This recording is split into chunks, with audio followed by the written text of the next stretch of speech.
చీకటిలో ఉన్నప్పుడు తచ్చాడి వెలుగు కోసం ప్రయత్నించాలి.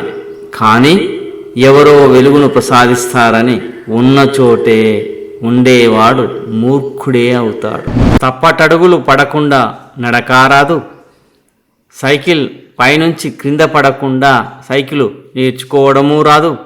కష్టపడకుండా ఫలితమూ రాదు. వర్షం లేకుండా పంట రాదు. నీవు కావాలని బావిలోకి దూకితే దైవం నిన్ను ఎంతమాత్రమూ బయటికి తీయదు.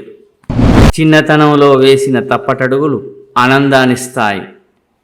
కానీ జీవితంలో వేసిన తప్పటడుగులు దుఃఖాన్నిస్తాయి. డబ్బు వృధా చేయడం అంటే నాకు నచ్చదు. కాలాన్ని దుర్వినియోగం చేయడం అంటే నాకు అస్సలే నచ్చదు.